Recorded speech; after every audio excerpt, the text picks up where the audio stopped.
Welcome to Startuprad.io, your podcast and YouTube blog covering the German startup scene with news, interviews, and live events.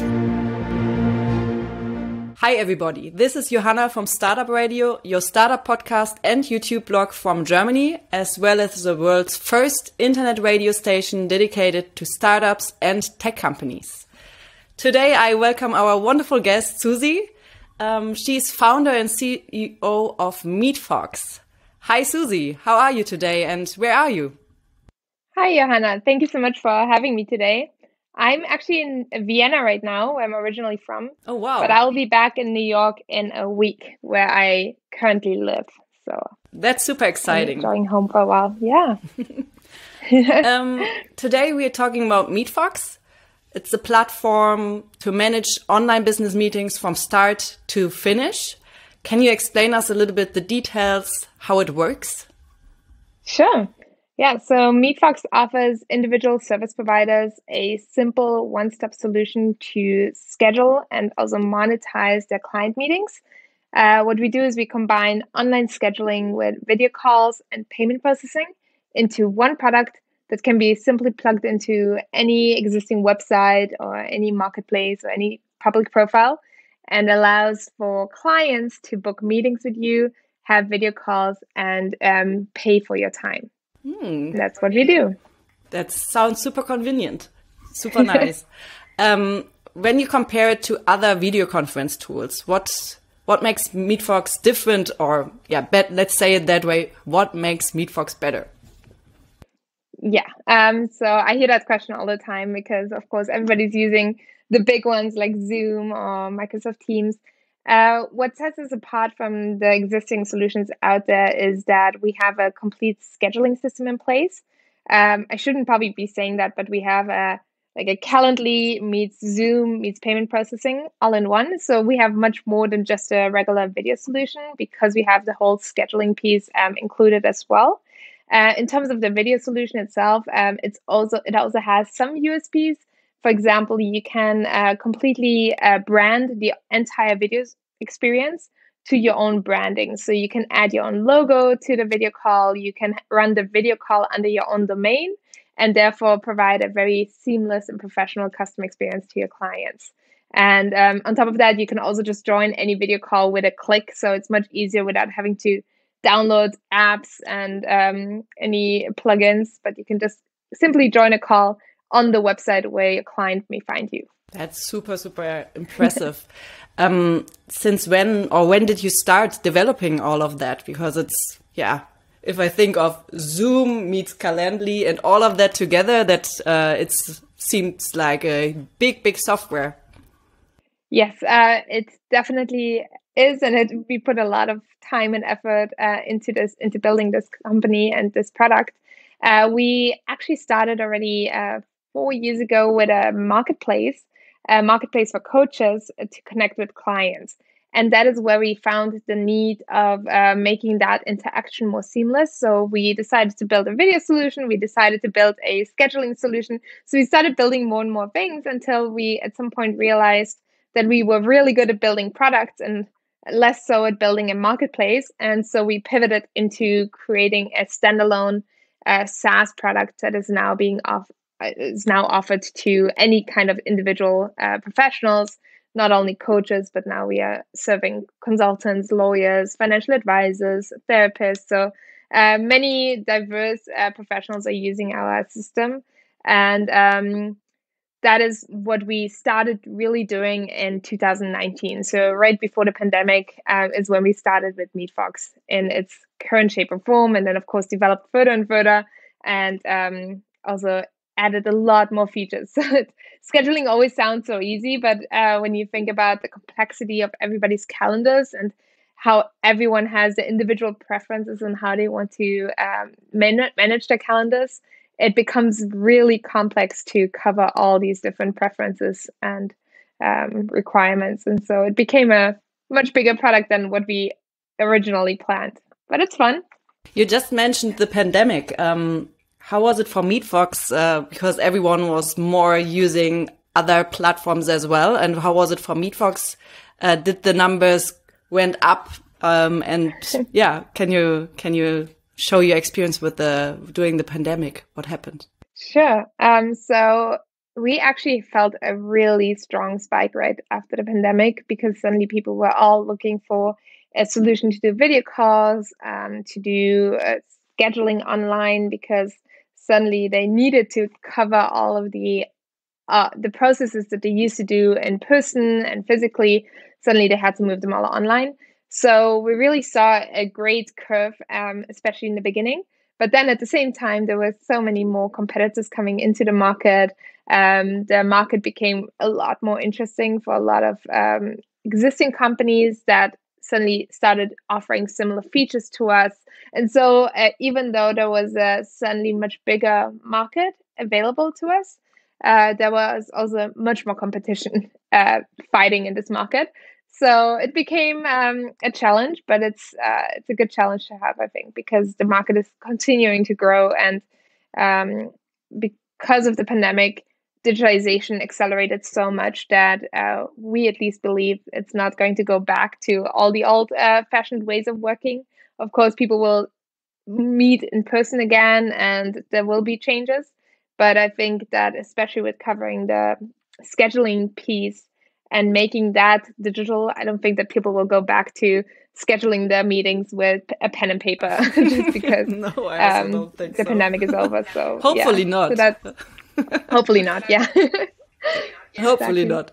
Do you have can you share one of your biggest video conference fails? Because we saw also during the pandemic all of these funny videos where kids were on the screen or something. Did you also have a fail in a way?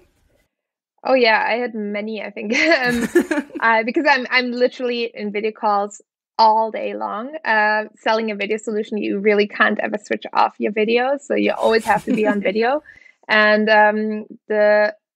one of the funny things was when I was in New York during the pandemic, my husband and I were in a tiny apartment in New York, and we were both on calls all day long. And then sometimes one of us had to go to another room, and we had to always arrange and who's allowed to have meetings when, because it was very difficult to be talking at the same time.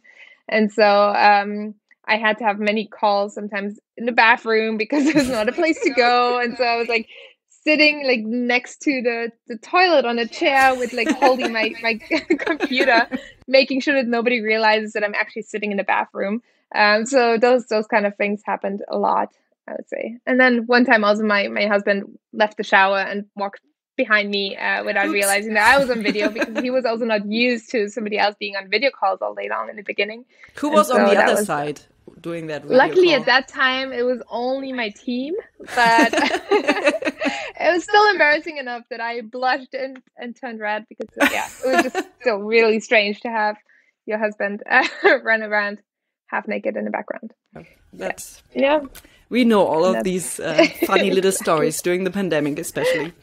Definitely. As you said before, you are now in Vienna, and but you live in New York City. And MeetFox is also based in Vienna and New York City. What is your background, and what inspired you to found MeetFox? So how did you end up there? Sure. So right after my university, I had to join and take over my father's company because my father unfortunately passed away. So I was suddenly in a situation where I was running a 120 people plastics production company, and I was completely overwhelmed. I had no idea how to manage people, how to manage a company. Oh, wow. I did not know anything about plastics. So I was just I didn't know what I was doing. And I really desperately needed a coach, and I was looking for a coach. And even though I needed one in that instant, it ended up taking me 5 weeks until I finally found one and scheduled an appointment with. Mm-hmm. And I just could not understand why, in an era where you can literally book everything at the push of a button, why it would have to take 5 weeks to get access to professional services. And that is true not only for coaches, but I've had similar experiences with lawyers, with financial advisors, with therapists, doctors, you name it. And so I just really wanted to make professional services more accessible, which is why I then decided, besides my job, to start this coaching marketplace, because I was like, okay, let's start with coaching. Let's make coaching more accessible. And out of that is how then MeetFox turned into what it is today. So we started off with CoachFox, the marketplace, and then we turned it into MeetFox. And I started doing it in Vienna, and it was a great place to start it in because you get a lot of public grants, you get a lot of support. But at some point, we also realized that we really want to scale the company, and we started looking for investment in the US. And that is also why I then decided to move to the US, because we got investment in the US and because it made sense for us, and our user base was largely in the US. And that's why we decided to kind of split our team. And now we are just a remote team, living and working in many different places in the world, but all working remotely. So it doesn't really matter where we are right now, but that's where we are. In the very beginning, who was there your biggest support? You mean in terms of business, or? I mean it's in both ways, like in terms of business, but also personal support. Sure. So, I mean, definitely my family. Without my family, I couldn't have done it. Without my friends, my husband was definitely there in every up and down of the business. Like, it's always a roller coaster, and if you don't have people to lift you up when you're really down, it becomes very challenging. So I'm super thankful that I had all these amazing people around me. I think one of the things that have helped me the most was also getting surrounding myself with other founders, especially with founders that are willing to share their experiences in a very transparent and open way. And it's sometimes not so easy to find those kind of founders, because a lot of people in the startup world try to show the best them in the best possible way all the time. So it's sometimes difficult to get into what's behind the scenes. Where did you find these people? I think that so I spend a lot of time in like startup events, at co-working spaces, talking to just a lot of founders. And then sometimes I think the moment you start opening up and talking about some problems that you're facing, you suddenly realize that everybody else is facing the same problems. But that's something you really have to start doing. You have to start being open and transparent, and also get rid of that like shiny face in the that you try to show all the time.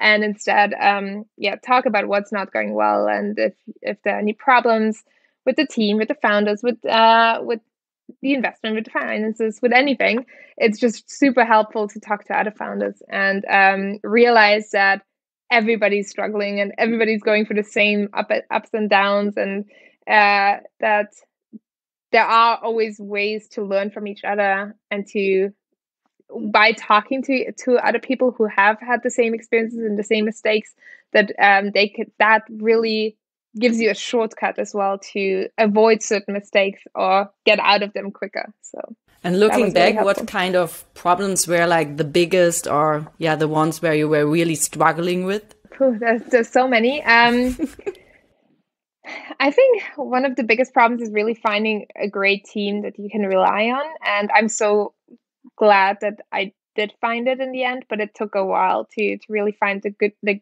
great people that you really want to spend every day and night with, because it is a very challenging job, and you do spend way too much time usually on your job, that if you are spending it around people that you may not like or that are frustrating you, then it becomes very draining and frustrating, and it really is distracting. So I think in the beginning I did some like wrong hiring decisions, and was a little naive with like getting everyone to join the company just because they were so motivated about the cause, but realizing way too late that actually those are not the right people to match maybe the team or the culture or the responsibilities that we needed to cover. And so I think that is one of the big learnings that I had, was to really figure out, okay, even if people are always nice and you always find amazing people that you could have join your team, really being a little more strict of who you actually let in, because oftentimes being in a startup is like having a marriage. You're like so close together that if it doesn't work out, it can be really really bad for a company, and it can kill a company. How would you describe the marriage to your team? Oh, that's a good one. I mean, I think that the most important thing is that I can really trust my team, especially also my co-founders. I know that if there's a problem in the middle of the night, I can call them and they will wake up just as much as I would to fix problems, to talk to customers, to do customer support, so to really do the hard work whenever it's needed. But also, I think it's always like a two-way street, right? That also you have to make sure that you're also doing that, and you're also you're also supporting them in any way you can.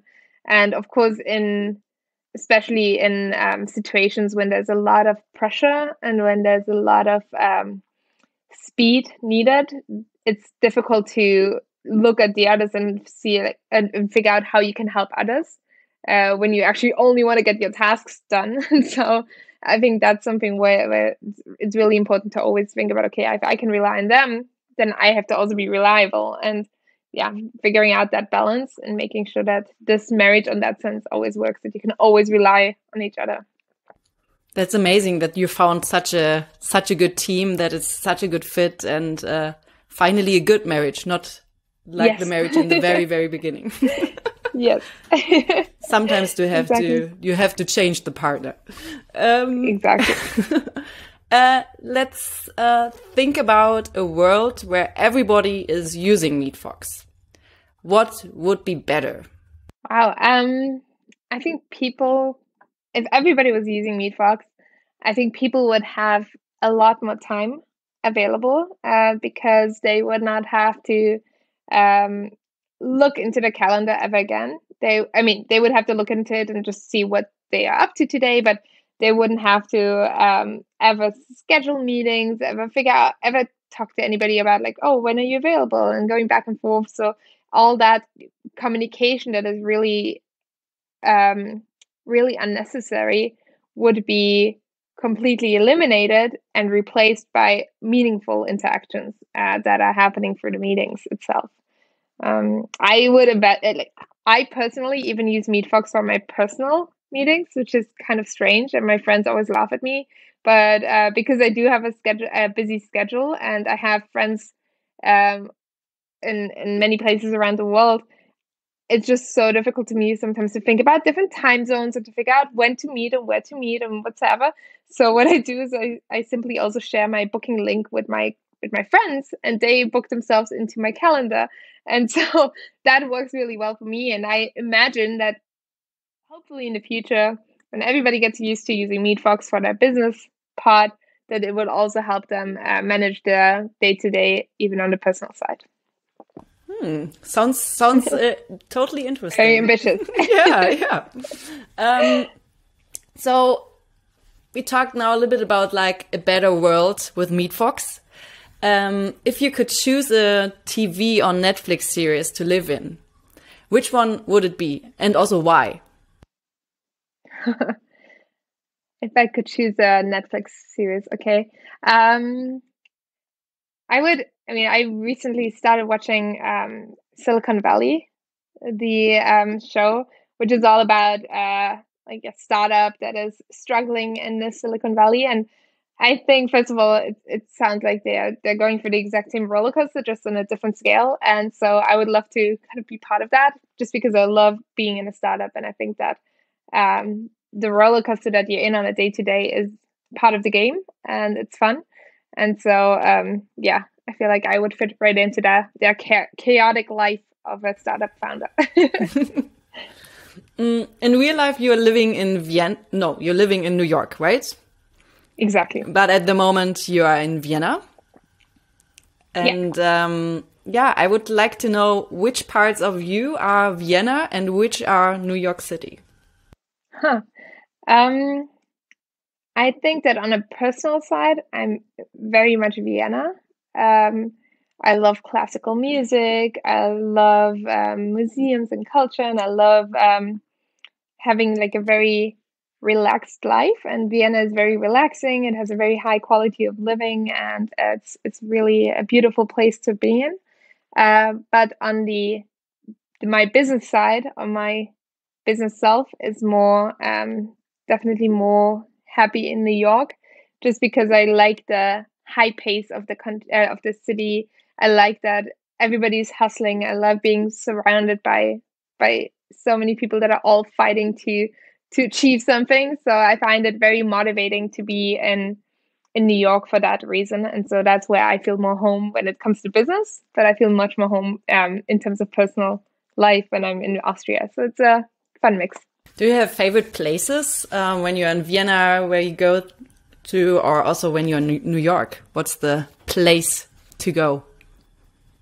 In Vienna, I love going, first of all, Austrian food. I'm a big fan of Austrian food. I love schnitzel and everything that comes around it.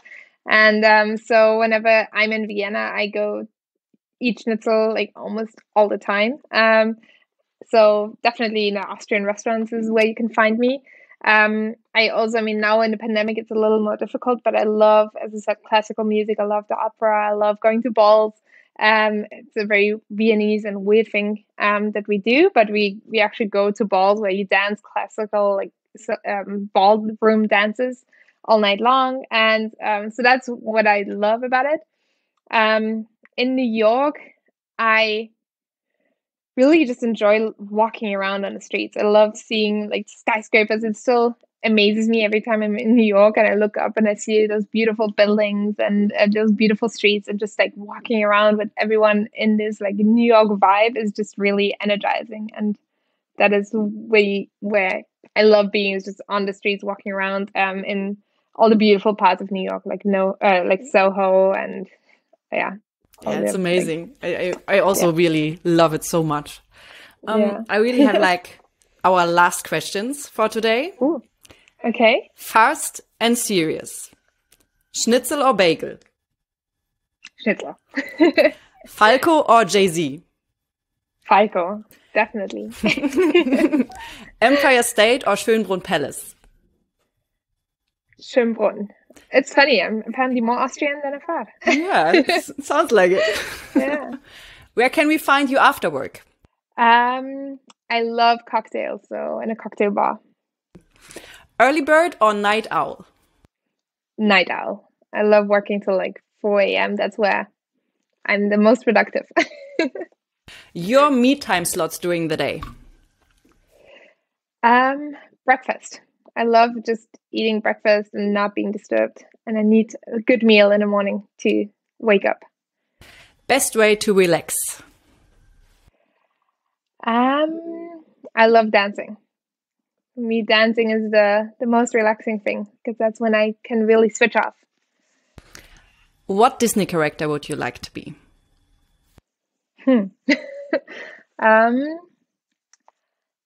Tinkerbell. Because I would love to fulfill everybody's wishes, make everybody's wishes come true. Which superpower? To fly or to be invisible? To fly. I love flying, and I would love to do it without a plane. Thank you, Susie. Thank you. Thank you so much for having me today. That's all, folks. Find more news, streams, events, and interviews at www.startuprad.io. Remember, sharing is caring.